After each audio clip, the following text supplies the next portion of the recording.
লাহুল খালকু ওয়াল আম, সৃষ্টি যার, আইন চলবে তার। সৃষ্টি কার? আরো জোরে বলেন, সৃষ্টি কার? আল্লাহর সৃষ্টি যদি হয়ে থাকে, এখানে কি ডক্টর কামালের সংবিধান চলবে না আল্লাহর সংবিধান চলবে? তার সংবিধান, মানুষের তৈরি করা সংবিধান চলবে না আল্লাহর সংবিধান? যে যখন ক্ষমতায় যায় সে তখন কি করে? সংবিধান পরিবর্তন করে। 8 নম্বর আয়াত থেকে 16 নম্বর আয়াত পর্যন্ত বিস্তারিত আলোচনা করেছেন এমন এক শ্রেণীর মানুষদেরকে নিয়ে যাদেরকে চেনা যায় না। মুখে একরকম থাকে, ভিতরে আর এক রকম থাকে। এই শ্রেণীর মানুষদেরকে আমরা কি বলি? সবাই বলেন মুনাফিক। এই মুনাফিকদেরকে নিয়ে আল্লাহ তাআলা 8 নম্বর আয়াত থেকে 16 নম্বর আয়াত পর্যন্ত আলোচনা করেছেন। শুধু এইখানে তিনি সীমাবদ্ধ রাখেন নাই, বিভিন্ন সূরায় বিভিন্ন জায়গায় মুনাফিকদেরকে নিয়ে আলোচনা করেছেন। মুনাফিক কত বড় সাংঘাতিক, ইসলামের কত বড় দুশ্মন, আল্লাহ তাআলা সেই মুনাফিক নামে একটা সূরাও নাজিল করেছেন। সুবহানাল্লাহ বলেন। কাফেরদেরকে নিয়ে একটা সূরা আলোচনা করেছেন। সূরার নাম কি? সূরাতুল কাফিরুন, সংক্ষিপ্ত 4-5 আয়াতের ভিতরেই সীমাবদ্ধ করেছেন। কিন্তু মুনাফিকদেরকে নিয়ে আল্লাহ তাআলা একটা সূরা দিয়েছেন প্রায় কোরআনুল কারীমে 1.5 পৃষ্ঠা, কয় পৃষ্ঠা আলোচনা করেছেন। বিভিন্ন সূরায় তো মুনাফিকদেরকে নিয়ে আলোচনা হয়েছে, আবার আলাদাভাবে আল্লাহ তাআলা মুনাফিকদেরকে নিয়ে আলোচনা করেছেন। তো আমি সেখান থেকে সূরাতুল বাকারার 8 নম্বর আয়াত থেকেই আলোচনা শুরু করব ইনশাআল্লাহ। মুনাফিক চেনা দরকার, মুনাফিক চেনা দরকার। কেন? এই মুনাফিকরা ইসলামের সব থেকে বড় দুশ্মন। সব থেকে বড় দুশ্মন কারা? সবাই বলেন মুনাফিক। রাসূল করিম সাল্লাল্লাহু আলাইহি ওয়াসাল্লাম চিনতে পারে নাই মুনাফিকদেরকে, রাসূল পর্যন্ত চিনতে পারেন নাই। আমরা তো মানুষ, আমাদের তো চিনারই কথা না। রাসূল যেটা চিনতে পারে নাই, আমাদের কি চিনার কথা?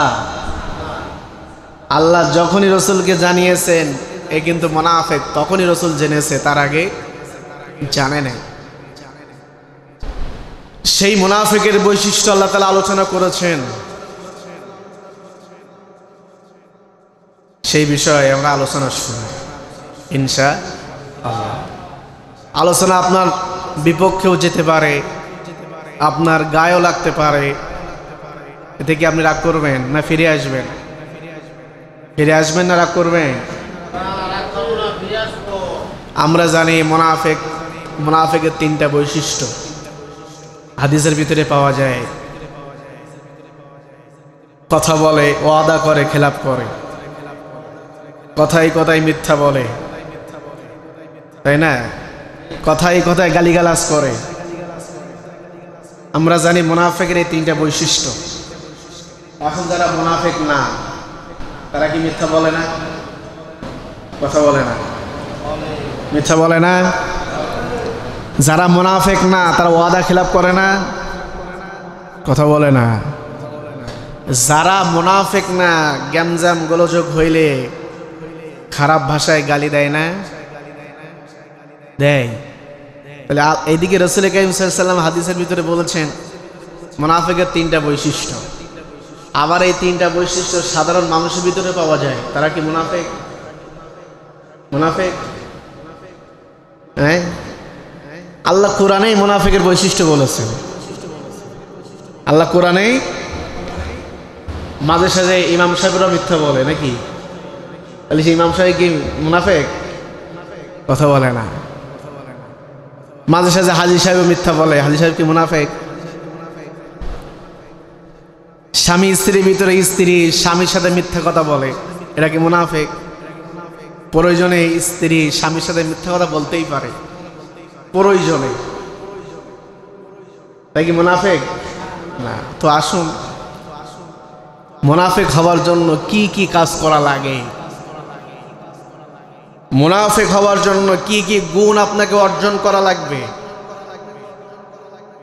এই গুণগুলো যাদের ভিতরে থাকবে এরা হলো মুনাফিক। কে বলেছে?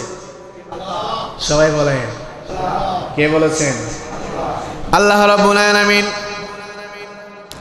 কুরআনুল কারীমের 2 নম্বর সূরা, সূরা আল বাকারা 8 নম্বর আয়াত আল্লাহ তাআলা মুনাফিকের একটা বৈশিষ্ট্য কথা বলেছেন।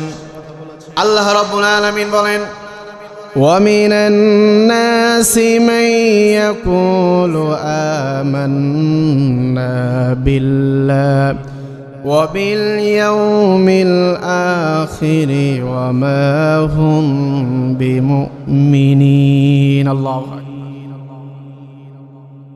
আল্লাহ বলছে وَمِنَ النَّاسِ, কথা খুব মনোযোগ সহকারে শুনতে হবে। وَمِنَ النَّاسِ, মানুষের মধ্য থেকে কিছু মানুষ, মাই ইয়াকুলু, তারা বলবে, কি বলবে? আমান্না বিল্লাহ, আল্লাহর উপরে, কথা বলে না, আল্লাহর উপরে ঈমান এনেছি। ওয়া বিল ইয়াউমিল আখির, আখিরাতের উপরে ঈমান এনেছি। ওয়া মা হুম বিমুমিনিন, আল্লাহ বলছে এরা কখনোই মুমিন নয়, এরা কখনোই মুমিন নয়। আল্লাহ বলছে মানুষের মধ্য থেকে কিছু মানুষ বলবে, মাইয়াকুল আমান্না বিল্লাহ, কার উপর ঈমান এনেছি, ওয়া বিল ইয়াউমিল আখির, আখিরাতের উপর ঈমান এনেছি। এরপর আল্লাহ বলছে ওয়া মা হুম বিমুমিনিন, এরা কিন্তু কি নয়, কি নয়, মুমিন নয়। এখন ইমানদার হওয়ার জন্য আল্লাহর উপর ঈমান আনা প্রয়োজন আছে না নাই? কথা বলে না। আখিরাতের উপর ঈমান আনার দরকার আছে না নাই? যদি আপনি ইমানদার হতে চান তাহলে আল্লাহর উপর ঈমান আনা লাগবে, আখিরাতের উপর ঈমান আনা লাগবে। কিন্তু আল্লাহ বলছে এরা কখনো মুমিন নয়, তাহলে আল্লাহ কি মিথ্যা বলছে? কথা বলে না, মিথ্যা বলছে। আল্লাহ রাব্বুল আলামিন এখানে বোঝাতে চেয়েছেন মুনাফিক যারা হবে, মুনাফিক হওয়ার জন্য আল্লাহর উপর ঈমান আনা লাগবে, মুনাফিক হওয়ার জন্য আখিরাতের উপর ঈমান আনা লাগবে। তা না হলে আপনি কখনোই মুনাফিক হতে পারবেন না। কথা কার? কথা বলে না, কার কথা? আপনি যদি মুনাফিক হতে চান কার উপর ঈমান আনা লাগবে? আখিরাতের উপর ঈমান আনা লাগবে। কেন? আমাদের সমাজে অনেক শ্রেণীর মানুষ আছে, কেউ মুশরিক, কেউ কাফের, কেউ ইহুদি, কেউ খ্রিস্টান। যারা মুশরিক তারা কিন্তু সরাসরি ইসলামের সাথে বিরোধিতা করে, যারা কাফের তারা সরাসরি বিরোধিতা করে, যারা ইহুদি তারাও ইসলামের সাথে সরাসরি বিরোধিতা করে, যারা খ্রিস্টান তারাও সরাসরি ইসলামের সাথে বিরোধিতা করে, আর যারা মুনাফিক তারা কিন্তু সরাসরি ইসলামের সাথে বিরোধিতা করে না। আমরা জানি মুনাফিক মুশরিক যারা, তারা কখনোই ইসলামের পক্ষে কথা বলবে না। যারা ইহুদি তারাও কখনো ইসলামের পক্ষে কাজ করবে না। যারা খ্রিস্টান তারাও ইসলামের পক্ষে কাজ, যেটা আমরা সবাই জানি, নাকি সবাই জানি। কিন্তু মুনাফিক আপনার সাথে নামাজ পড়বে, আপনি যে কাতারে দাঁড়াবেন ওই কাতারে দাঁড়াবে, আপনার মতন দাড়ি থাকবে, আপনার মতন টুপি থাকবে, আপনার মতন পাঞ্জাবি থাকবে।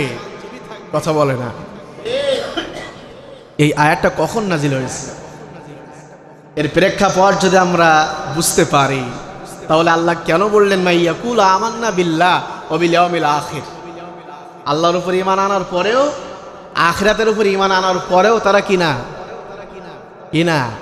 ওয়া মা হুম বিমুমিনিন, এরা মুমিন নয়। এই আয়াতটা কখন নাজিল হয়েছে? বিশ্বনবী জনাবে মুহাম্মদ রাসূলুল্লাহ সাল্লাল্লাহু আলাইহি ওয়াসাল্লাম যখন হিজরত করে মদিনার উদ্দেশ্যে রওনা দিয়েছেন, কোথায় একটু কথা বলেন, কোথায়? সেই সময় মদিনায় 3টি গোত্র বসবাস করত। কয়টি? আরো জোরে বলেন। 3টি গোত্র বসবাস করত, বনু কাইনুকা, বনু নাজির এবং বনু কুরাইজা। এই 3টা গোত্র বসবাস করতেন মদিনায়। তারা সিদ্ধান্ত নিলেন মদিনায় যেহেতু কোনো নেতা নাই, মদিনায় একজন নেতা দরকার, তা না হলে বিভিন্ন গোত্র বিভিন্ন সময় মারামারি করে, যুদ্ধ করে। এইগুলা বন্ধ করার জন্য একটা কি দরকার? কি দরকার? নেতা দরকার। এখন এই 3 গোত্র মিলে সিদ্ধান্ত নিলেন আব্দুল্লাহ ইবনে উবাই তাকে মদিনার কি বানাবে? কি বানাবে? কথা বলে না। নেতা বানাবে। কি বানাবে? নেতা বানাবে। সিদ্ধান্ত নিলেন। আব্দুল্লাহ ইবনে উবাইকে বললেন, আপনি হবেন মদিনার নেতা। আমরা 3 গোত্র মিলে সিদ্ধান্ত নিয়েছি, তো আপনার জন্য রাজমুকুট তৈরি করতে দিয়েছি। রাজমুকুটটা তৈরি হবে একটা অনুষ্ঠান করে, আপনার মাথায় কি করব? রাজমুকুটটা পরানোর মাধ্যমে আপনি সেই দিন থেকে মদিনার কি হবে? কি হবে? নেতা হবে, মদিনার নেতা হবে। সিদ্ধান্ত নিয়েছেন। কিছুদিন পরে মদিনাবাসী জানতে পারলো যে মুহাম্মদ সাল্লাল্লাহু আলাইহি ওয়াসাল্লাম মক্কা থেকে রওনা দিয়েছেন। কোথায়? কথা বলে না। কোথায়? মদিনায়। এই খবর যখন মদিনাবাসীর কাছে চলে গেল, তারা বিশ্বনবীর জন্য অপেক্ষা করতেছেন। ওই যে আব্দুল্লাহ ইবনে উবাইকে রাজমুকুট পরানো লাগবে, অনুষ্ঠান করতে হবে, এই মন মানসিকতা মদিনাবাসীর ভিতরে। আর তারা শুধু কি করতেছে? গাছে ওঠে, পাহাড়ে ওঠে, বিশ্বনবীকে দেখা যায় কিনা, আসে কিনা, তারা বরণ করে নিবে, এই চিন্তা মদিনার মানুষের ভিতরে সবসময়। কি বিশ্বনবী সাল্লাল্লাহু আলাইহি ওয়াসাল্লাম মদিনায় প্রবেশ করলেন। মদিনার মানুষ স্লোগান দিলেন, তালাল বাদরু আলাইনা। এইভাবে স্লোগান দিতে দিতে বিশ্বনবীকে বরণ করে নিলেন। আব্দুল্লাহ ইবনে উবাই যে নেতা হবে, এই চিন্তা, এই মন মানসিকতা মদিনার বাসীর ভিতরে আর নেই। যেদিন শুনেছে সে নেতা হবে, সেই দিন থেকে তার মনের ভিতরে অনেক আনন্দ। মদিনার প্রেসিডেন্ট হব, মদিনার চেয়ারে বসবো, রাজমুকুট আমার মাথায় থাকবে, পাওয়ারে আমি যাব, এই চিন্তা আব্দুল্লাহ ইবনে উবাইর ঘুম আসে না। কবে সেই অনুষ্ঠান হবে? এদিকে মুহাম্মদ ঢুকলেন, মদিনাবাসীর সিদ্ধান্ত পরিবর্তন করলেন। মদিনাবাসী কি করলেন? এখন নেতা কে হবে? নেতা কে হবে? মুহাম্মদ সাল্লাল্লাহু, বিশ্বনবী জনাবে মুহাম্মদ রাসূলুল্লাহ সাল্লাল্লাহু আলাইহি ওয়াসাল্লাম মদিনায় প্রবেশ করলেন। আব্দুল্লাহ ইবনে উবাই দেখলেন মানুষ দলে দলে বিশ্বনবীর কাছে কালেমা পড়ে মুসলমান হয়ে যাচ্ছে, আর মুহাম্মদকে তারা নেতা মেনে নিয়েছে। আব্দুল্লাহ ইবনে উবাইর মনের ভিতরে কষ্ট শুরু হলো, হিংসা বিদ্বেষ শুরু হলো। মনের ভিতরে বিশ্বনবীর উপরে ক্ষোভ জাগ্রত করলেন। তিনি ওখান থেকে চলে গেলেন। তার কিছু মুরিদান ছিল, সঙ্গী সাথী ছিল, তারাও আব্দুল্লাহ ইবনে উবাইয়ের সাথে তার ঘরের ভিতরে তারাও চলে গেলেন। আব্দুল্লাহ ইবনে উবাই জনসভা ডাকলেন। তার সৈন্যবাহিনীদেরকে ডেকে বললেন, আমি মদিনার নেতা হতে চাই, যে কোনো মূল্যে মদিনার চেয়ার আমার দরকার, আমি মদিনার চেয়ারটা পেতে চাই, আমি মদিনার নেতা হতে চাই। ফট করে একজন বললেন, নেতা মুহাম্মদ যতদিন মদিনায় থাকবে ততদিন আপনি আর নেতা হতে পারবেন না। আব্দুল্লাহ ইবনে উবাই পরামর্শ চাইলেন, তোমরা পরামর্শ দাও, কি করলে মদিনার নেতা হওয়া যায়? কিভাবে আমি মদিনার নেতা হব, মদিনার চেয়ারে আমি বসবো? তোমরা আমাকে পরামর্শ দাও। পরামর্শ দিচ্ছেন, কারোর পরামর্শ পছন্দ হয় না। এইদিকে শয়তান মানুষের রূপ ধারণ করে আব্দুল্লাহ ইবনে উবাইয়ের সামনে শয়তান হাজির হয়ে গেল। কে হাজির হলো? কে? শয়তান। শয়তান মানুষের রূপ ধারণ করেছে।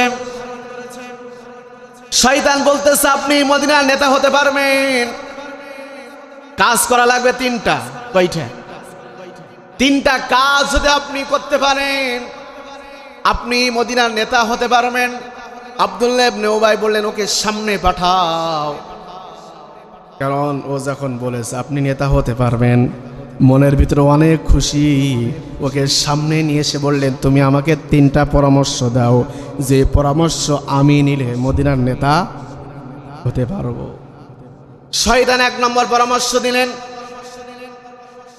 আপনি যদি মদিনার নেতা হতে চান মুহাম্মদ সাল্লাল্লাহু আলাইহি ওয়াসাল্লামের মন জয় করতে হবে, মন জয় করা লাগবে, তার কাছে কালেমা পড়ে বায়াত নিতে হবে এবং মুহাম্মদ সাল্লাল্লাহু আলাইহি ওয়াসাল্লাম যে সমস্ত লিবাস পরিধান করে ওই সমস্ত লিবাস আপনাকে পরিধান করতে হবে। এবং মুহাম্মাদের মনটা যখন আপনি জয় করতে পারবেন, মুহাম্মদ যখন আপনার উপর বিশ্বাস করবে তখনই আপনি বিশ্বাসের উপর, যখন মুহাম্মদ আপনাকে বিশ্বাস করলো আপনার উপর বিশ্বাস হয়ে গেল, আপনি ওই সময় কাফেরদের সাথে যোগাযোগ রাখবেন, ষড়যন্ত্র করে মুহাম্মদকে মদিনা থেকে তাড়ানোর ব্যবস্থা করবেন। মুহাম্মদ যখন মদিনা থেকে চলে যাবে তখনই আপনি মদিনার নেতা হতে পারবেন, তার আগে কখনোই আপনি মদিনার নেতা হতে পারবেন না। এক নম্বর মুহাম্মাদের উপর কালেমা পড়তে হবে, মুহাম্মাদের উপর ঈমান আনতে হবে।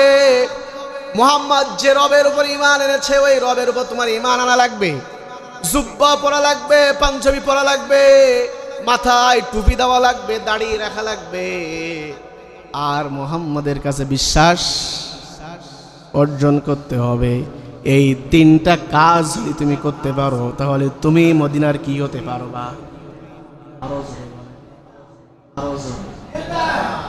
আব্দুল্লাহ ইবনে উবাই সিদ্ধান্ত নিলেন, তার সঙ্গী সাথী যেই গজন ছিল তাদেরকে সাথে নিয়ে মুহাম্মদ সাল্লাল্লাহু আলাইহি ওয়াসাল্লামের সামনে হাজির হয়ে গেল। ইয়া রাসূলুল্লাহ, ইয়া হাবিবাল্লাহ, আজ থেকে আমি আপনার দলে অংশগ্রহণ করলাম, আমার সঙ্গী সাথী যেই কজন আছে সবাই আপনার দলে অংশগ্রহণ করলো, আপনি হাতটা সামনে বাড়িয়ে দেন, আমরা আপনার উপর আল্লাহর উপর ঈমান আনতে চাই, ঈমান এনেই আপনার দলে আমরা অংশগ্রহণ করতে চাই। আল্লাহ বলবেন উদ্দেশ্য কি? উদ্দেশ্য কি? কথা বলে না। উদ্দেশ্য হলো কালেমা পড়ার মাধ্যমে মুহাম্মাদের মনটা কি করব? জয় করে তলে তলে মুহাম্মাদের বিরুদ্ধে কি করব? এটা হলো অন্তরের কথা। তলে তলে মুহাম্মদ বিরুদ্ধে ষড়যন্ত্র করে তাকে কি করব? তাড়াবো। আর মুখে সেটা বলছে, অন্তরে কি সেটা মিল আছে? কথা বলে না, মিল আছে? আল্লাহ নবীর সামনে হাজির যখন এই কথা বললেন, আমরা আপনার কাছে বায়াত গ্রহণ করতে চাই, তখন মদিনার মানুষ বললেন মুহাম্মদ সাল্লাল্লাহু আলাইহি ওয়াসাল্লাম, ইয়া রাসূলুল্লাহ, ইয়া হাবিবাল্লাহ, আপনি আসার আগে আমরা সিদ্ধান্ত নিয়েছিলাম আব্দুল্লাহ ইবনে উবাই মদিনার নেতা হবে, আপনি যেহেতু এসেছেন আপনি হলো মদিনার নেতা। সুবহানাল্লাহ। আব্দুল্লাহ ইবনে উবাই একটু কষ্ট পেয়েছেন, আপনি তাকে গ্রহণ করে নেন, আপনার দলে তাকে অংশগ্রহণ করিয়ে নেন। আল্লাহর নবী খুশি হলেন, হাতটা সামনে বাড়িয়ে দিলেন। আব্দুল্লাহ ইবনে উবাই হাতে হাত রাখলেন, তার অনুসারী সবাই হাত রেখে বললেন, ওমিনান নাসি মান ইয়াকুলু আমান্না বিল্লাহি ওয়া বিল ইয়াউমিল আখির। আল্লাহু আকবার। আল্লাহ কয়, মানুষের মধ্য থেকে কিছু মানুষ বলবে মান ইয়াকুলু আমান্না বিল্লাহ, তারা আল্লাহর উপর কি এনেছে? ঈমান এনেছে। ওয়া বিল ইয়াউমিল আখির, আখিরাতের উপর ঈমান এনেছে নবী। ওয়া মা হুম বিমুমিনিন, এরা কখনোই কি নয়। কথা বলে না, এরা কখনোই। তাহলে এখানে বোঝা গেল মুনাফিক হওয়ার জন্য আল্লাহর উপর ঈমান আনা লাগে, মুনাফিক হওয়ার জন্য আখিরাতের উপর ঈমান আনা লাগে। মুনাফিক হওয়ার জন্য নামাজ পড়া লাগে, মুনাফিক হওয়ার জন্য পাঞ্জাবি টুপি দাড়ি রাখা লাগে, মুনাফিক হওয়ার জন্য কুরআনুল কারীমের তেলাওয়াত করা কথা বলে না লাগে। কারণ মুহাম্মদ যে কাজ করে আব্দুল্লাহ ইবনে উবাই সে কাজও করে। মুহাম্মদ নামাজ পড়ে, আব্দুল্লাহ ইবনে উবাই নামাজ পড়ে। মুহাম্মদ রোজা রাখে, আব্দুল্লাহ ইবনে উবাই রোজা রাখে। মুহাম্মদ দান করে, আব্দুল্লাহ ইবনে উবাইও দান করেছে। মুহাম্মদ হজ করে, আব্দুল্লাহ ইবনে উবাই হজ করে। মুহাম্মদ যা করে আব্দুল্লাহ ইবনে উবাই তাই। এখন আপনাদের কাছে প্রশ্ন, কি ইমানদার না মুনাফিক? আরো জোরে বলেন, আরো চিল্লাই বলেন। তাহলে মুনাফিক হওয়ার জন্য কি করা লাগে? আল্লাহর উপরে কথা বলে না, আল্লাহর উপরে। মুনাফিক হওয়ার জন্য আখিরাতের উপরে। মুনাফিক হওয়ার জন্য পাঞ্জাবি পরা লাগে, মুনাফিক হওয়ার জন্য টুপি পরা লাগে, মুনাফিক হওয়ার জন্য দাড়ি রাখা লাগে কথা বলে না। কোন ইহুদি মুনাফিক হয় না, কোন খ্রিস্টান মুনাফিক হয় না, কোন মুশরিক মুনাফিক হয় না। মুনাফিক হয় মুসলমানদের ভিতরে নামধারী মুনাফিক কথা বলে না। মুনাফিক চিনা? আপনি যে কালেমা পড়ে মুসলমান হয়েছেন, মুনাফিক সেই কালেমা পড়ে। আপনি যে ইমামের পিছনে নামাজ পড়েছেন, মুনাফিক সেই ইমামের পিছনে নামাজ পড়ে কথা বলে না। তাহলে মুনাফিক চেনা যায়? চেনা যায়? চেনা যায় না। এই জন্য আপনি চিন্তা করেন, আপনি দাড়ি রেখেছেন, টুপি পরেন, 5 ওয়াক্ত নামাজ পড়েন, মুসলিম দাবি করেন, আপনি ইমানদার না মুনাফিক? এই চিন্তা আপনাকে করতে হবে, এই চিন্তা। এখন আব্দুল্লাহ ইবনে উবাই কেন মুহাম্মাদের বিরোধিতা করেছিলেন? মুহাম্মদ যেন নেতা হতে না পারে। আব্দুল্লাহ ইবনে উবাই এদিকে আবু জেহেলের সাথে যোগাযোগ করলেন, আবু লাহাবের সাথে যোগাযোগ করলেন, আমি যে কোনো মূল্যে মদিনার নেতা হতে চাই, কিন্তু মুহাম্মদ আসার কারণে আমি আর নেতা হতে পারি নাই। এখন আপনারা পরামর্শ দেন, আমি কিভাবে মদিনার নেতা হব আর মুহাম্মদ সাল্লাল্লাহু আলাইহি ওয়াসাল্লামকে মদিনা থেকে তাড়াবো, এই পরামর্শ আপনারা আমাকে দেন। তাদের কাছে বললেন, হ্যাঁ, আবু জেহেল, আবু লাহাব, কাফেরদের বড় বড় সর্দার, তাদের কাছে বললেন, এই মুহাম্মদ যদি মদিনা দখল করে, এখানে ইসলাম কায়েম হয়ে যাবে, ইসলাম প্রতিষ্ঠিত হয়ে যাবে। আবু জেহেল, আবু লাহাব, আপনাদের সংবিধান আর মদিনায় চলবে না, আপনার কর্তৃত্ব, আপনার নেতৃত্ব আর মদিনায় চলবে না। মদিনায় চলবে কার নেতৃত্ব? কথা বলে না। মুহাম্মাদের নেতৃত্ব, যেটা আল্লাহ করতে বলেছেন মুহাম্মদ সেটা করবে। এখন মুহাম্মদ থাকা মানে আমারও বিপদ, আপনাদেরও বিপদ। এই একটি মাত্র কারণ বিরোধিতার, আর কোনো কারণ ছিল না। মুহাম্মদ যে কোরআন পড়তেন, আব্দুল্লাহ ইবনে উবাই সে কোরআন পড়তেন। মুহাম্মদ সাল্লাল্লাহু আলাইহি ওয়াসাল্লাম যেখানে নামাজ পড়তেন তার পিছনে দাঁড়াতেন আব্দুল্লাহ ইবনে উবাই। 12 বছর মতন্তরে কম বেশি নামাজ পড়েছেন রাসূলের পিছনে। একদিন রাসূল করিম সাল্লাল্লাহু আলাইহি ওয়াসাল্লাম বলতেছে, তুমি আমার পিছনে ছাড়া কেন নামাজ পড়ো না? আব্দুল্লাহ ইবনে উবাই বললেন, ইয়া রাসূলুল্লাহ, ইয়া হাবিবাল্লাহ, আপনি একদিন নসিহত করেছিলেন, কোন ব্যক্তি যদি জান্নাতি মানুষের সাথে সাক্ষাৎ করে তার সগীরা গুনাহ মাফ হয়ে যায়, এই আশায় আপনার পিছনে নামাজ পড়ি। রাসূল খুশি হলেন, কিন্তু মনের ভিতরে কি আছে? আব্দুল্লাহ ইবনে উবাই কখনো চান নাই যে মুহাম্মদ মদিনার প্রেসিডেন্ট হোক, মক্কার প্রেসিডেন্ট হোক, প্রেসিডেন্ট হওয়ার পরে মক্কা কোরআন দিয়ে রাষ্ট্র পরিচালনা করুক, মদিনায় কোরআন দিয়ে রাষ্ট্র পরিচালনা করুক। এই একটা মাত্র বিরোধিতা করার কারণে আল্লাহ তার সম্পর্কে বলেছেন সে মুনাফিকের সর্দার হয়ে গেছে। কি হয়েছে? কথা বলে না।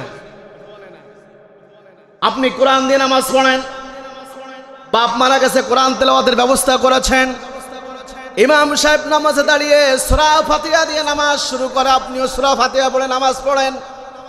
আবার ইমাম সাহেব যখন বলে আলেম যখন বলে বিশ্বনবী যেভাবে রাষ্ট্র পরিচালনা কোরআন দিয়ে করেছে আমরাও কোরআন দিয়ে করতে চাই, সেই সময় আপনার মুখটা কালো হয়ে যায়। মুখটা কি হয়ে যায়? কথা বলে না। আসমান আল্লাহর, জমিন আল্লাহর, আলাহুল খালকু ওয়াল আম, সৃষ্টি যার, আইন চলবে তার। সৃষ্টি কার?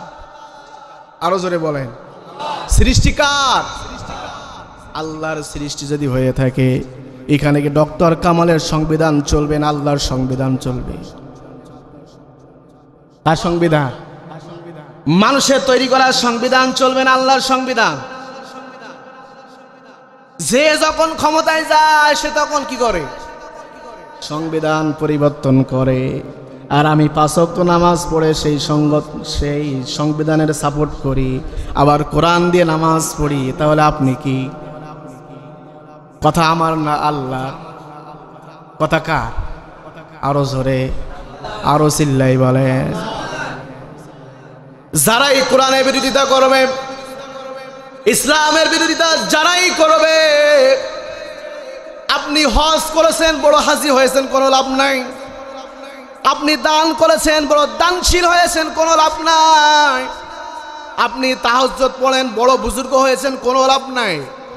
আপনি নামাজ পড়েন, বড় নামাজি হয়েছেন, কোনো লাভ নাই। আপনি দাড়ি টুপি পাঞ্জাবি পরে বড় হুজুর হয়েছেন, কোনো লাভ নাই। যদি আপনি ইসলামী আন্দোলন দিন কায়েমের রাস্তায় বাধা দেন, আপনার একটা আমল আল্লাহর দরবারে কবুল হবে না। আল্লাহ সূরা মুহাম্মাদে বলেছেন, আল্লাযীনা কাফারু ওয়া সাদ্দু আন সাবিলিল্লাহ, আল্লাযীনা কাফারু, যারা কুফরি করে, আন সাবিলিল্লাহ, আল্লাহর দিন কায়েমে যারা বাধা দেয়, আদাল্লা আমালাহুম, তাদের সমস্ত আমল আমি আল্লাহ নষ্ট করে দেই। তাহাজ্জুদ বলে কোনো লাভ নাই, হজ করে লাভ নাই, না হজ করে লাভ নাই, দান করে লাভ নাই। যদি আপনি এক জায়গায় বিরোধিতা করেন, আব্দুল্লাহ ইবনে উবাইয়ের মতন, মুহাম্মদ সাল্লাল্লাহু আলাইহি ওয়াসাল্লাম চেয়েছিলেন মদিনা নেতৃত্ব দিয়ে কোরআন প্রতিষ্ঠিত করব, মক্কায় নেতৃত্ব দিয়ে কোরআন প্রতিষ্ঠিত করব, আল্লাহর সংবিধান কায়েম করব। এটা আব্দুল্লাহ ইবনে উবাই বিরোধিতা করার কারণে 12 বছর রাসূলের পিছনে নামাজ পড়ে একটা সিজদা আল্লাহর দরবারে কবুল হয় না। তার স্থান হয়েছে কোথায়? ইন্নাল মুনাফিকিনা ফিদ দারকিল আসফালি মিনান নার, জাহান্নামের নিচেই তার স্থান। জাহান্নামের নিচেই তার কি হবে?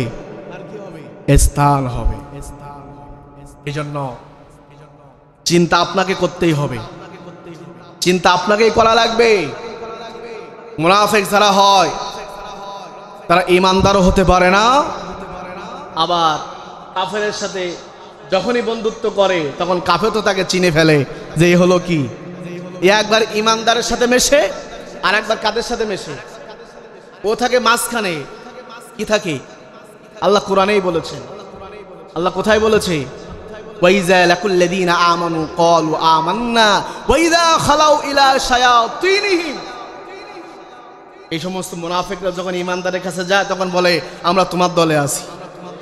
আবার যখন শয়তানের দল, শয়তান, এখানে শয়তান মানে হলো মুশরিক, আবু জেহেল, আবু লাহাব, যারা ইসলাম বিদ্বেষী, কোরআন বিদ্বেষী, এদের সাথে যখন মিলিত হয় তখন বলে ভাই আমরা তো ওদের কাছে গিয়েছিলাম খোঁজ খবর নেওয়ার জন্য, ওরা কি করে এটা জানার জন্য, আমরা তো আসলেই তোমার দলে।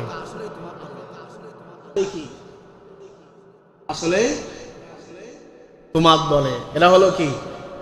এরা হলো কি? মুনাফিক। এই মুনাফিক সেনা লিবাসধারী, টুপি আছে, পাঞ্জাবি আছে, মুখে দাঁড়িয়ে আছে, সব কিছুই আছে, আপনি চিনতে পারবেন না। আপনি মনে করতেছেন আসমান থেকে কি আসছে, স্বয়ং ফেরেশতা নাজিল হয়েছে, কিন্তু ওর ভিতরে, ওর মনের ভিতরে কি আছে? লিবাস।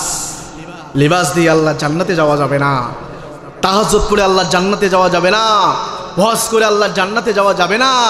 সব কিছুই কবে হবে? যখনই আপনি দিন কায়েমের রাস্তায় থাকবেন, বিরোধিতা করবেন না, তখনই আপনার সব কিছু আল্লাহর দরবারে কি হবে? আজ যদি বিরোধিতা করেন সবকিছু কি হয়ে যাবে? নষ্ট হয়ে যাবে। ওয়াসাদ্দান সাবিলিল্লাহি আদাল্লা আমালাহুম, তো সমস্ত আমল নষ্ট হয়ে গেছে। কথা কার? আবার সূরা ইউনূস 12 নম্বর আয়াত আল্লাহ বলেছে, এই সমস্ত মানুষরা যখন বিপদে পড়ে, মুসিবতে পড়ে, তখন সব সময় কার নাম উচ্চারণ করে? ওয়াইদা মাসাল ইনসানা দুররু দাআনা লিজামবিহি আও কাইদান আও কাইমান। যখন বিপদে পড়ে শোয়া অবস্থায়, ওঠা অবস্থায়, দাঁড়ানো অবস্থায়, বসা অবস্থায় সব সময় কার নাম বলে? আরো জোরে বলেন, কার নাম? এরপরে কি করে জানেন? আল্লাহ এটাও বলেছে, ফালাম্মা কাশাফনা আনহু দুররুহু মাররা কাআল্লাম। যখন বিপদ তাদের থেকে চলে যায়, সমাজে এমন ভাবে চলে যে বিপদ যেন কখনো ওকে স্পর্শ করে নাই। কথা বলে না? এইরকম মানুষ আছে না নাই?